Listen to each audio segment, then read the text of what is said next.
Hello दोस्तों, जैसा कि मैंने पिछले क्लास में कहा था कि लाइट के बाद हम law of reflection of light को देखेंगे, प्रकाश के परावर्तन के नियम को। तो अभी हम प्रकाश के परावर्तन का नियम कवर करने जा रहे हैं। तो पहले इसकी डेफिनेशन को समझते हैं। प्रकाश के परावर्तन का डेफिनेशन क्या होता है? तो अकॉर्डिंग टू दी एनसीईआरटी, अगर किसी हाई पॉलिश किए हुए वस्तु पर प्रकाश की किरण पड़ती है तो वो अपने पर पड़ने वाले ज़्यादातर किरण को रिफ्लेक्ट कर देती है, और इसी घटना को हम प्रकाश के परावर्तन का नियम कहते हैं। जैसे मान लेते हैं ये हमारा एक पॉलिश किया हुआ, यानी कि इसका जो सरफेस है वो क्या है, प्लेन है। तो इस पे जब प्रकाश की किरण पड़ेगी तो वो अपने पे पड़ने वाले प्रकाश की कुछ किरणों को क्या करेगी, रिफ्लेक्ट कर देगी। देखिए यहाँ पे आप लोग देख पा रहे होंगे, प्रकाश की कुछ किरणें रिफ्लेक्ट हो जा रही है। ठीक है, इसका जो सरफेस है उसका बनावट थोड़ा अलग है, इसीलिए रिफ्लेक्शन भी प्रॉपर नहीं हो पा रहा है, कभी किधर चला जाए कभी किधर। अगर हम इसी चीज़ को इस पे करते हैं, ये हमारा पॉलिश किया हुआ सरफेस नहीं है, ठीक है, तो देखिए इसमें कोई भी रिफ्लेक्शन नहीं हो रहा है। ठीक है, और प्रॉपर रिफ्लेक्शन की बात अगर हम करें तो प्रकाश के परावर्तन का नियम प्रॉपर हमारा अवतल दर्पण, उत्तल दर्पण और प्लेन मिरर, जिसको समतल दर्पण कहते हैं, उस पर करता है। देखिए इस पे जब यहाँ पे प्रकीर्णन नहीं हो पा रहा है, इसीलिए हम इस लाइट के पाथ को नहीं दिखा पा रहे हैं, तो यहाँ पे हमारा प्रकाश का परावर्तन का प्रॉपर नियम लागू होता है।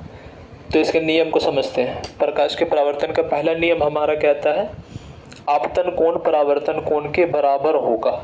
ठीक है, लिख लेते हैं नियम नंबर 1।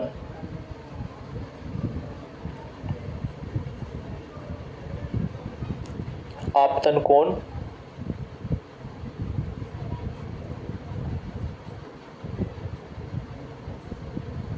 और परावर्तन कोण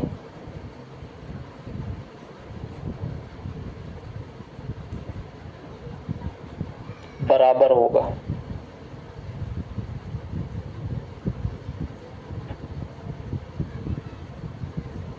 ठीक है, मान लेते हैं ये हमारा कोई सरफेस है और ये उस पर डाला गया अभिलंब 90 डिग्री पर अभिलंब कोई डाल दिए, ये हमारा 180 डिग्री है एंगल। ठीक है, मान लेते हैं ये हमारा आपतन कोण है और ये हमारा परावर्तन कोण है। ठीक है, तो ये आपतित किरण है, सॉरी ये आपतित किरण है और ये परावर्तित किरण है। ठीक है, तो अभिलंब के साथ जो ये एंगल बनाएगा इसको आपतन कोण कहेंगे और इसको परावर्तन कोण कहेंगे। मान लेते हैं ये हमारा 45, यहाँ मान लेते हैं 60 और ये 90 हो जाएगा, यहाँ से लेके यहाँ तक 90 हो जाएगा। ठीक है, इसको 0 एज्यूम कर लेते हैं। ठीक है, ये 45 है, अगर ये 45 होगा तो ये भी 45 होगा। अगर इसको बढ़ाएंगे, यहाँ की बजाय यहाँ कर देंगे, तो यहाँ से हमारा एंगल थोड़ा सा बढ़ गया, ये 60 डिग्री हो गया।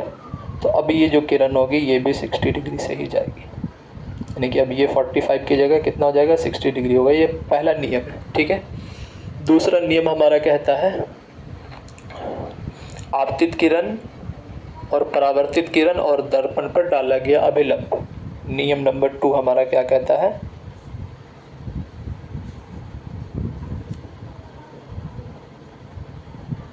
आपतित किरण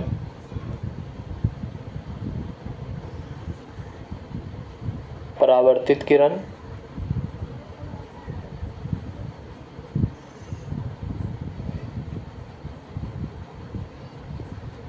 तथा डाला गया अभिलंब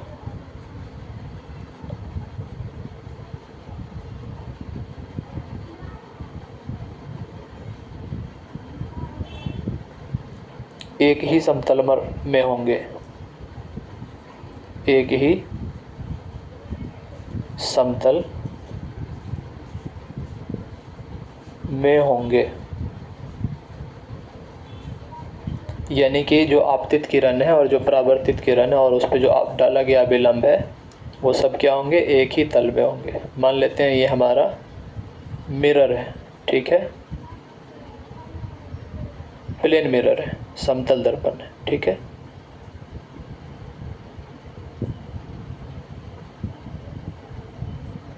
इसमें लिख सकते हैं हम एंगल आई इसको,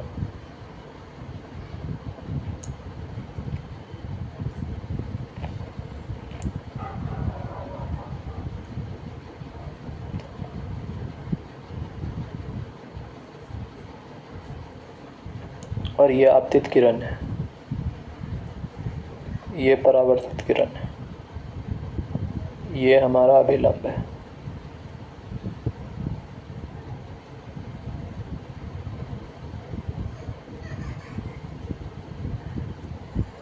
आपतित किरण,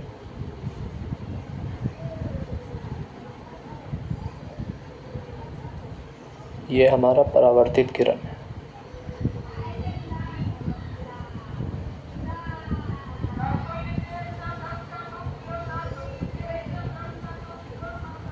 और डाला गया अभिलंब, तीनों एक ही समतल में होंगे। अगर इसकी बात करें हम, ये आपतन कोण,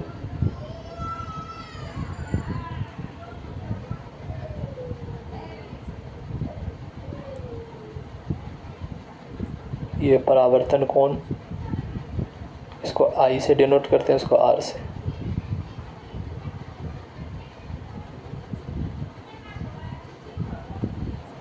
और ये अभिलंब है, ये हमारा समतल है। तो ये हमारा दोनों नियम है, ठीक है, प्रकाश के परावर्तन का दोनों नियम है। अब अगर हम प्रकाश के परावर्तन के नियम का क्या उपयोग है इन रियल लाइफ, ठीक है, यानी कि इम्पैक्ट क्या है, तो प्रकाश के परावर्तन का नियम हमारा सारे दर्पण में लागू होता है, अवतल हो, उत्तल हो या समतल हो, सारे में। और अगर हम बात करें कि इसका एप्लीकेशन क्या है, तो इसका एप्लीकेशन है इमेज फॉर्मेशन, यानी कि प्रतिबिंब का बनना। अगर हम प्रकाश का परावर्तन ना हो तो इमेज फॉर्मेशन पॉसिबल नहीं होगा, ठीक है। अगर प्रकाश का परावर्तन ना हो, चूँकि हम लोगों ने पढ़ा है कि जब प्रकाश की किरण किसी वस्तु पर पड़ती है और रिफ्लेक्ट हो करके जब हमारी आंखों तक पहुंचती है, तब हम उस वस्तु को देख पाते हैं, ठीक है। तो इसका अगर एप्लीकेशन पूछा जाए तो इमेज फॉर्मेशन हो जाएगा हमारा, प्रतिबिंब का बनना।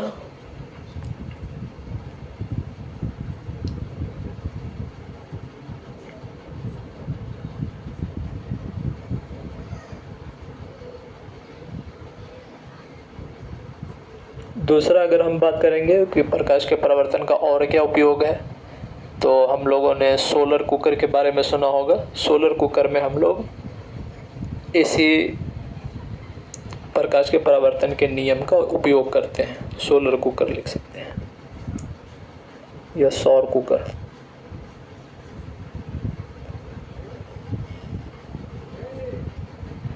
ठीक है, धन्यवाद।